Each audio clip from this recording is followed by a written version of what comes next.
feel like I got pretty normal beginnings when it comes to this martial arts thing, you know what I'm saying?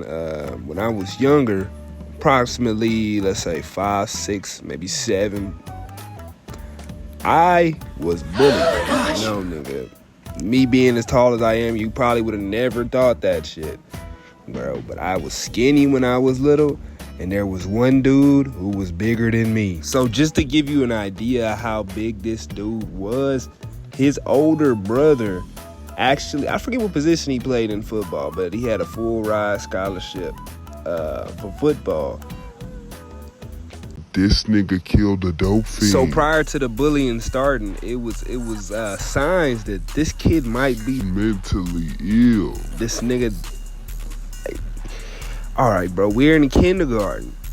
You know, it's supposed to be nap time. The room all colorful and shit.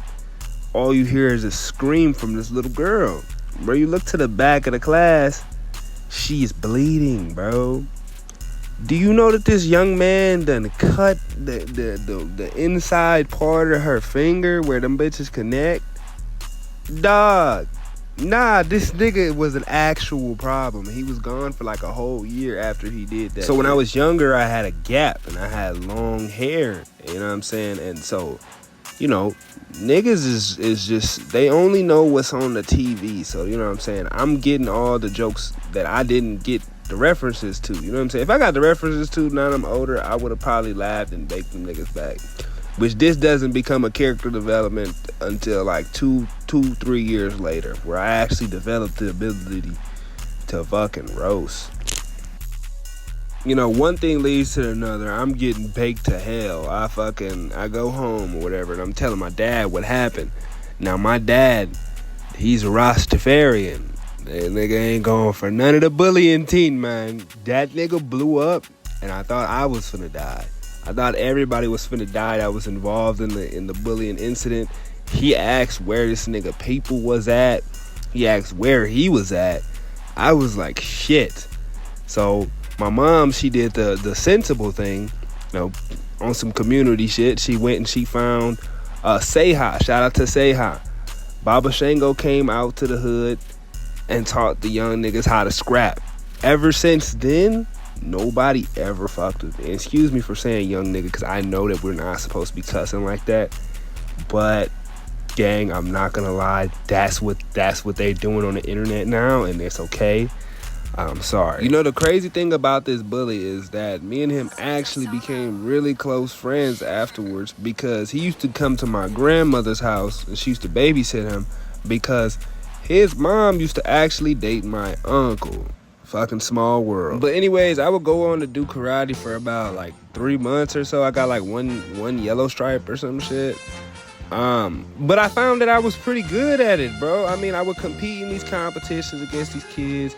I'd be kicking them in their face and shit. And I'm like, yo, I actually got these hoes, and I can punch pretty hard. And I can kick pretty hard and fast. So that was my thing. That was my thing right there, jumping up and kicking people in the face. That was my shit. So, you know, yeah, I just was never able to continue doing it until I got over. But one thing that really, really made me want to become like a supreme martial artist, I remember we had a demonstration going on at the gym during one of the tournaments. It was this big bald nigga, excuse my language, big bald brother. Swole as swole can be. You know when a dude swole and the gi just sitting up on him, because the gi already kind of stiff. That mud just sitting up on the trap and shit. So he's sitting there and he in his horse stance. There's a pile of bricks. He must have did a breath.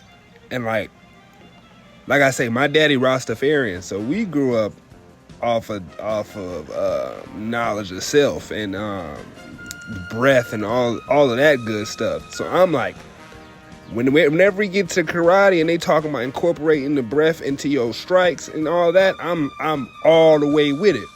So you hear the gasp.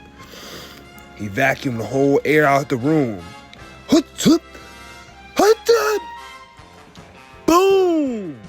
Broke through like 10 bricks. Bare hand, you know what I'm saying? Like, it was no wrap on his hand. He didn't have no wrist wrap, no support. Straight cracked all them bricks with his hand, bro. And you can tell he did it because when you look at his hand had that dust on it and shit. And not only that, you can just look at his hand and tell that this not his first set of bricks that he done broke. He done broke a whole bunch of bricks. He do this normally.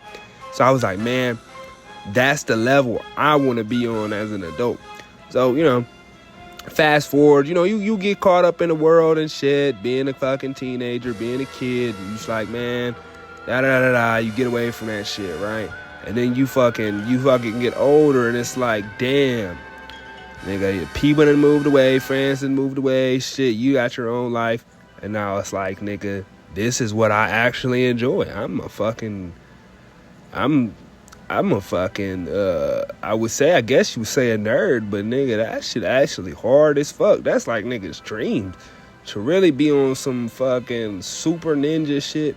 And nigga don't even gotta know that you on some ninja shit. I think that is even colder. Imagine you just being a nigga, you fucking Fortune 500 company CEO, fucking whole time at night you fucking Batman or some shit. You know what I mean? Like, I don't know. That shit kind of hard. That shit kind of hard to me. You feel me? Just having the ability and the freedom to move yourself like that, and you know, understanding the self too. That's another thing. I think that shit was just so hard to see that it always it affected me. Since then, you know what I mean? It really inspired me. But yeah, that's really it, bro. I don't really got too much else. I mean, we can learn why I got back into and why I chose Muay Thai. That's another video, why Muay Thai. But yeah, this is actually how I got into martial arts, bro. I was very young when I got into martial arts, and Bruce Lee, all that. Those are my idols, bro.